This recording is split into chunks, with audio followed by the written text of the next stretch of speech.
vai falar um pouquinho agora sobre meio ambiente. Nesta sexta-feira, o governo de Jair Bolsonaro está sendo alvo de uma série de manifestações pelo mundo em defesa da Amazônia. Estudantes e ambientalistas realizam atos em frente a embaixadas e consulados brasileiros no exterior, denunciando a situação crítica da floresta, que sofre com desmatamentos, queimadas, recordes. A Amazônia, veja só, tem uma nova queimada a cada 2 minutos, isso segundo o levantamento do Greenpeace. O levantamento foi realizado entre julho e agosto. Foram vistos neste período mais de 20 mil focos de calor na floresta, todos ilegais. A gente está vendo agora essas imagens dos protestos que acontecem hoje em várias cidades pelo mundo, protestos em relação ao governo Jair Bolsonaro e a forma como esse governo tem conduzido a proteção da floresta na Amazônia. Aí em Madrid, a gente vê na Espanha, e sempre assim, protestos, atos realizados por pessoas bem jovens, por estudantes. A exemplo de Greta Thunberg, que também deu início a essas manifestações em relação à defesa do meio ambiente contra as mudanças climáticas, né? Bom, o presidente aqui do país, o presidente Jair Bolsonaro, não reconhece esse problema das queimadas na Amazônia. Numa reunião com chefes de Estado de países amazônicos, essa reunião que foi realizada este mês por videoconferência, Bolsonaro afirmou que é uma mentira essa história de que a Amazônia arde em fogo. Ontem foi a vez do vice-presidente Hamilton Mourão repetir esse discurso. Ele disse que os milhares de focos de incêndio registrados na Amazônia em agosto são como agulha no palheiro e que não é possível dizer que a floresta está queimando. Bom, sobre essa situação, nós convidamos para uma conversa o Carlos Bocuí, que é presidente do Instituto Brasileiro de Proteção Ambiental, o PROAM. Olá, Carlos, um prazer te receber. Tudo bem? Prazer é meu, Thalita. Tudo bem? Tudo certo. Carlos, se junta a essas afirmações do presidente e do vice-presidente a informação de que, olha só, até o dia 30 de julho, o IBAMA só havia investido 19% dos seus recursos previstos para contenção e prevenção de incêndios florestais. Então, a gente pode considerar que há um descaso generalizado em relação a essas queimadas na Amazônia. De fato, desde o início do governo Bolsonaro, houve uma precarização do SISNAMA, do Sistema Nacional do Meio Ambiente. Isso foi objeto de uma representação nossa à Procuradoria-Geral da República no dia 21 de agosto de 2019. Já com dados concretos sobre de que forma isso ocorreu, de que forma houve a precarização do IBAMA, não é? A falta de investimento. Então, o que está acontecendo agora, na verdade, é a repetição de todo um processo que já ocorreu no ano passado, não é? Com um agravante. O nível de desmatamento no conjunto esse ano está sendo maior que do ano passado, não é? Então, quando o Mourão ou o Bolsonaro dizem que é uma agulha no palheiro, isso na verdade, é desconhecer que o limite de capacidade de suporte da Amazônia ele está muito próximo. 17% da massa florestal ela já foi devastada. E o limite de destruição para que ela não entre num processo de colapso é 25%. Ou seja, de agulha em agulha é que nós estamos chegando no limiar da irreversibilidade. Você cita o IBAMA. Além do IBAMA, o Brasil também conta com o ICMBio, que são instituições eficientes para coibir práticas que levam a queimadas, que levam ao desmatamento. Mas são duas instituições que, inclusive, estão sendo sabotadas pelo governo Jair Bolsonaro, né, Carlos? Existe uma lógica perversa hoje nesse ataque às conquistas ambientais, que vem desde os anos 70, né, desde a Conferência de Estocolmo, em 72, que são formas de você desestruturar as áreas onde há maior capacidade crítica com relação à questão ambiental, né? Em São Paulo, nós temos o Instituto Florestal, nós temos a Fundação Florestal, nós temos o IBAMA, o ICMBio. Então, seja no nível estadual, no nível federal, há hoje um retrocesso onde o governo, aliado a setores do agronegócio, tentam abrandar, flexibilizar a título de desburocratizar, né? Sempre essa palavra muito utilizada, mas, na verdade, é um processo de precarização dos aparatos que nós temos de proteção ambiental. Então, o que o governo pretende não é só essa questão do ICMBio e também do próprio IBAMA, mas veja o que está acontecendo com o INPE, né? O Instituto Nacional de Pesquisas Espaciais, com todo um aparato tecnológico preparado para fazer o mapeamento, que vem sendo gradativamente desconsiderado pelo governo federal, né? Então, nós estamos num processo de retrocesso ambiental, né, que faz parte desse momento histórico no Brasil, por um grupo de pessoas que estão no poder e que não tiveram a formação ambiental, não tem essa percepção. E isso coloca o Brasil numa situação muito difícil. Você veja o nível dos protestos que estão ocorrendo no mundo todo contra a devastação da Amazônia. Ou seja, cada vez que o governo brasileiro pratica um desatino, diz alguma coisa inapropriada, ou que ele toma uma atitude inapropriada, isso tem reflexo para o mercado brasileiro no exterior, para as commodities brasileiras, tem consequências nas relações exteriores do Brasil, né? Então, o que eu temo hoje é que haja um prejuízo muito forte para a imagem brasileira no exterior e que depois isso seja muito difícil de reconstruir. Você falou sobre esses acordos internacionais. Nessa semana, pela primeira vez, a Alemanha fez críticas em relação ao Brasil e botou em questão o acordo Mercosul-União Europeia. Então, quando a gente fala em impactos para além do meio ambiente, a gente pode citar esse exemplo também, né, Carlos? Claro, a economia hoje ela funciona baseada em conformidade ambiental, né? Não há país moderno sintonizado com sustentabilidade que advogue um sistema que não seja vinculado a uma progressista visão de proteção ambiental. Para você vender qualquer tipo de commodity no mercado internacional, você tem que contar com a regularidade ambiental desse produto, não é? Senão você tem lá fora consumidores exigentes que não vão querer consumir e você tem importadores exigentes que não vão querer correr esse risco de comprar produtos que são prática de contravenção, de crime nos países de origem, né? Então é isso, quer dizer, o Brasil acaba nesse processo, em função do descumprimento das normas ambientais, acaba perdendo o mercado, perdendo competitividade e perdendo recursos que são fundamentais para a nossa balança comercial. Você falou sobre o IBAMA, sobre o ICMBio, e ao lado deles você colocou o Instituto Florestal, que tem uma atuação no estado de São Paulo. Inclusive, o Instituto Florestal é uma das entidades, um dos órgãos públicos que o governo João Dória, o governador João Dória, quer privatizar nesse pacotaço que foi enviado à Assembleia Legislativa do Estado, né? Eu queria que você comentasse um pouco, inclusive, o PROAN enviou um ofício fazendo questionamentos ao secretário de Meio Ambiente do Estado sobre essa possibilidade de privatização desse instituto, né? Eu queria que você comentasse um pouquinho sobre isso, Carlos.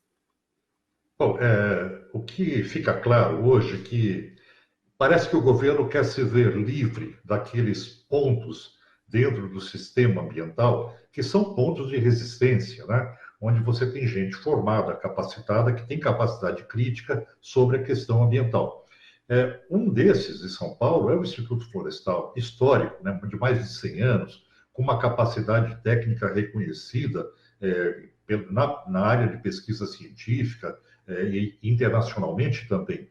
Então, o que está acontecendo é a tentativa do governo estadual de suprimir um organismo importantíssimo dentro do aparelho de Estado, né? A Fundação Florestal, ela é fundamental nesse processo de proteção de biodiversidade, de pesquisa, de gestão de unidades de conservação. E ela é sustentável. Ela produz, nas suas unidades de gestão, nas áreas protegidas, ela produz madeira, trabalha com aperfeiçoamento de sementes, né, de forma seletiva, de forma que o produto gerado pela Fundação Florestal, ele paga os seus custos, né? Então não há justificativa econômica para que a Fundação, o Instituto Florestal, ele seja repassado para a Fundação Florestal. Ele tem, de per si, a capacidade não só de sobreviver, mas tem de per si a capacidade de se manter como espaço de pesquisa técnica científica dentro da estrutura de governo. Nós não podemos perder o IF, né, o Instituto Florestal. Então, se percebe, Thalita, claramente que a influência do agronegócio, né, das forças mais obscuras, menos progressistas da nossa cidade, elas atuam na área federal, atuam na área do estado de São Paulo, e uma das maiores pressões para essa desistência sobre o Instituto Florestal é a especulação imobiliária. Porque as unidades de conservação geridas pelo Instituto Florestal, elas são limítrofes, muitas vezes, a áreas urbanas que são de grande interesse da especulação imobiliária. Então, sempre importante, quando a gente vê o governo federal dizendo essas, eu vou usar a palavra abobrinhas que diz com relação à questão ambiental, né, é que existe por trás disso uma intencionalidade. E o que nós temos que fazer hoje é essa leitura do que está por trás dessa devastação. Né? Não da devastação ambiental em si, como efeito, mas da devastação ambiental das estruturas de governo, das estruturas de Estado. Né? E eu acho que esse é o ponto que necessita de uma firme atuação do Ministério Público, não só do Estado de São Paulo, mas também da Procuradoria-Geral da República, que hoje não tem atuado a contento na área ambiental, como nós pudemos ver, por exemplo, pela nossa representação que ocorreu em agosto do ano passado e dizia exatamente o que continua ocorrendo hoje, né? E nenhuma medida efetiva com relação a isso foi tomada. O Instituto Florestal ele responde por 47 áreas protegidas, somando mais de 51.500 hectares de Mata Atlântica e Cerrado no interior do estado de São Paulo. E existe uma possibilidade de passar o Instituto Florestal para a Fundação Florestal, que são entidades diferentes, né? Eu queria que você explicasse para deixar bem claro para quem nos acompanha quais são essas duas entidades e por que seria ruim, de fato, passar o Instituto para a Fundação Florestal. Então, é importante a gente perceber que o Instituto Florestal ele já tem uma estrutura centenária, né, na área de pesquisa e de gestão dessas unidades. E a Fundação Florestal ela foi concebida como um elemento de suporte para isso, né? Não de gestão, mas de suporte. Então, essa é a diferença, basicamente é essa. Então, não faz sentido você destruir uma estrutura pública, né, que tem uma grande prestação de serviços à sociedade paulista há uma centena de anos, dizendo que isso é uma forma de enxugar o orçamento. Não existe, isso não é real, né? O Instituto Florestal ele se sustenta, ele tem essa prerrogativa de gerar seus próprios recursos, né? Então é importante a Fundação Florestal ser mantida. O governo tentou se livrar da Fundação Florestal também, mas houve um retrocesso, ele voltou atrás e deixou de proceder a essa extinção do Instituto Florestal. E agora, nesse segundo momento, ele quer transferir para uma só instituição, o IF, o Instituto Florestal, o Geológico e outras áreas do governo que querem, se pretende remanejar, né? Mas, na verdade, esse enxugamento do Estado, ele significa um processo de retirada de obstáculos para a gestão ambiental no Estado de São Paulo. Você fala sobre essas intenções, que a gente precisa sempre questionar essas intenções que existem por trás das ações. E daí me lembrou um videozinho que rodou nas redes sociais essa semana, que é um trecho de um documentário que chama O Fórum, que é sobre o Fórum de Davos, onde países se reúnem, ali líderes de países se reúnem. E daí tem uma conversa entre Jair Bolsonaro e Al Gore. E ele questiona, né, sobre a floresta amazônica, ele questiona Bolsonaro, como que tá, como que tem sido, como vocês têm visto a floresta amazônica, e daí Jair Bolsonaro fala, a gente tem um desejo de explorar a Amazônia junto com vocês. E daí ele faz uma cara assim de quem não entendeu. Então, fica bem explícito nessa pequena cena, nesse pequeno diálogo, quais são as intenções quando a gente fala sobre a Amazônia queimando, a Amazônia sendo desmatada e nada sendo feito para conter isso tudo, né? Então, uma coisa que, do ponto de vista de governança, de governabilidade, me parece absurda, é a simpatia que esse governo federal hoje ele tem manifestado por mineradores ilegais, por desmatadores, enfim, essa simpatia pela contravenção, né, pelo crime. Eu acho isso de um absurdo tão grande, porque isso depõe contra a pessoa do presidente, depõe contra as instituições, enfim, você deixa de agir, não é só você se omitir e deixar de agir, mas você estimula, você incita, né? Você não permite que o objeto de crime, aqueles equipamentos que cometeram crime ambiental na Amazônia, eles sejam destruídos, né? O presidente pede para que esses equipamentos sejam mantidos inteiros, devolvidos aos seus proprietários. Então, isso é de um absurdo tão grande que é incompreensível. Mas na conversa do Bolsonaro com Al Gore, durante aquele filme do Fórum, né, que está sendo lançado, fica claro que há uma completa dissintonia com relação ao tema ambiental. Al Gore é um representante disso, ele é uma das pessoas referência internacionalmente na questão. E Bolsonaro se dirige a ele de uma forma completamente lunática, uma forma dissociada de qualquer premissa ambiental, né?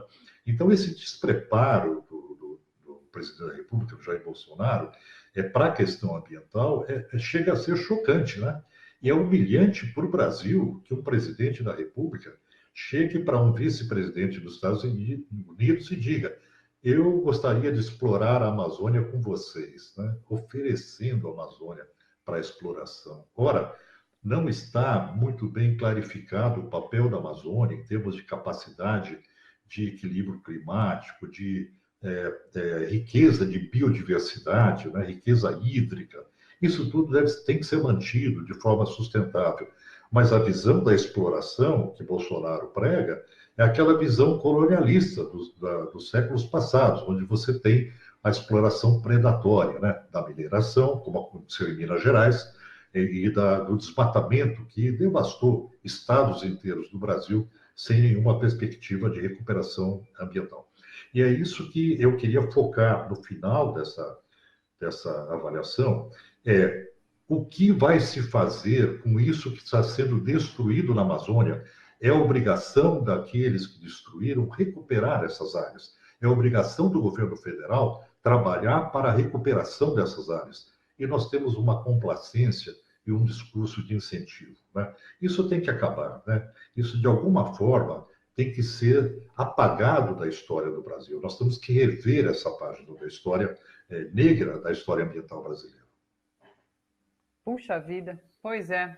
Mais que urgente esse planejamento de reconstrução, de retomada da Amazônia. Carlos Bocuí, presidente do Instituto Brasileiro de Proteção Ambiental, PROAM. Carlos, sempre um prazer te receber. Agradeço muito pela sua disponibilidade por conversar aqui com a gente, viu? Prazer é todo meu. Parabéns pelo trabalho. Um abraço.